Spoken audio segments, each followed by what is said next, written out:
Okay, we're back. Um, so we're looking at chart 228, key of cage, long pattern, open cage for solo fretboard diatonics. So the chart's not done yet, and I'm not sure what I'm going to do with these fretboards, whether I'm going to just do the short patterns up after we do the long pattern or mix long patterns in, if it's possible. Okay, so we have the C done and all that stuff, and you know, each one of the patterns has a long pattern at the fret nut. Okay, so that's what I've filled in on this. But the reason why I'm making this little segment here is so that we can do a little bit of playing, like soloing, using the string shapes, using the cage shapes up here, mostly the short patterns, and just connecting them as I go along. Okay, so this is going to be in the key of B flat. Now, the only thing I can say is with the B flat, the fret nut is going to be down here, and the pattern is going to be an S1D and then into an S3AXO. From that D, we're going into a C here. Obviously, let's see, we're starting from that D, we're going into a C pattern, because you look at the top string, it's going to be a 7 root 2 3 4 5.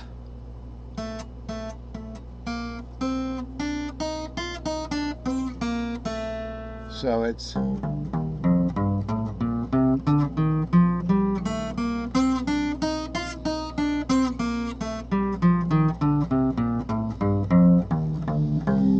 and there's the S1D on the bottom.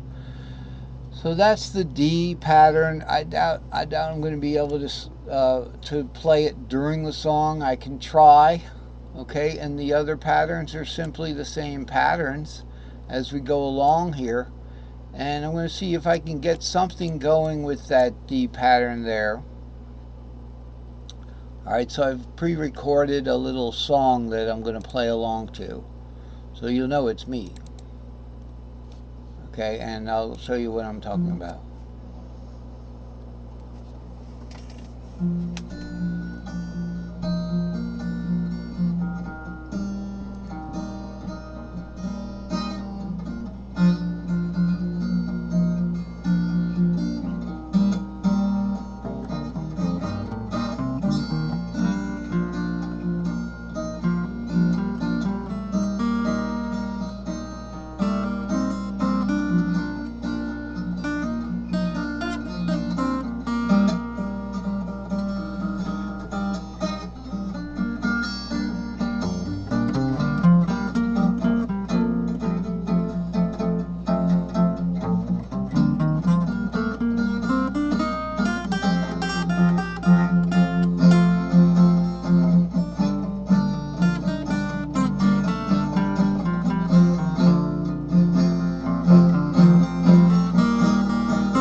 right, that wasn't half bad.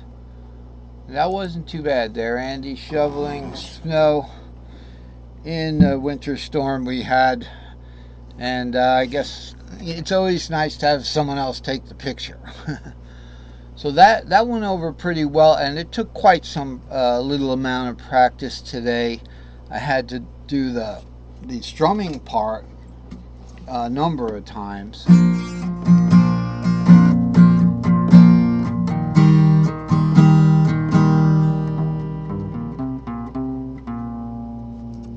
Okay, I'm usually going back and forth, and I would really encourage that you do either get play with another person, or do one of these record over and then play it again, Sam, kind of thing. There's lots of good software and ways to do that.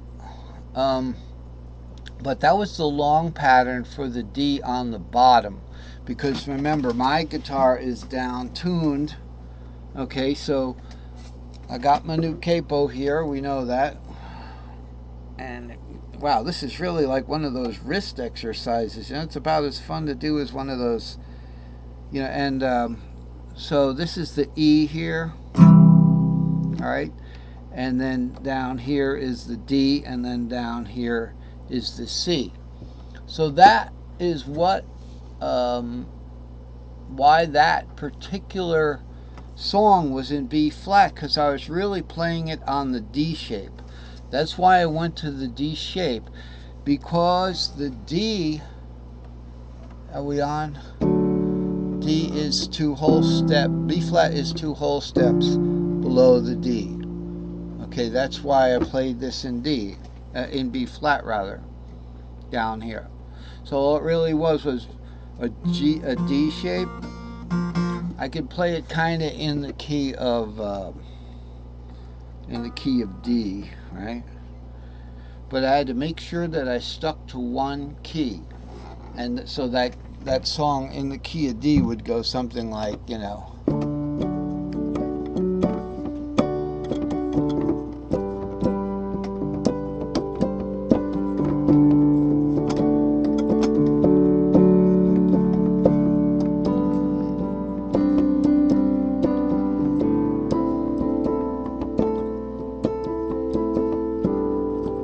something like that. I think I'd rather just stick to guitar. If I try to do the background on piano, which I will be doing that for you, I know it's not going to be quite the same. So it would be...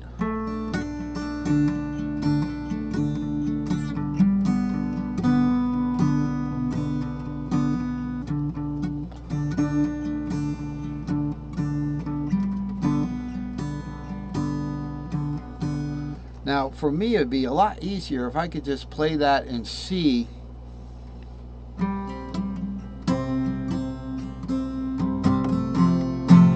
That's your F.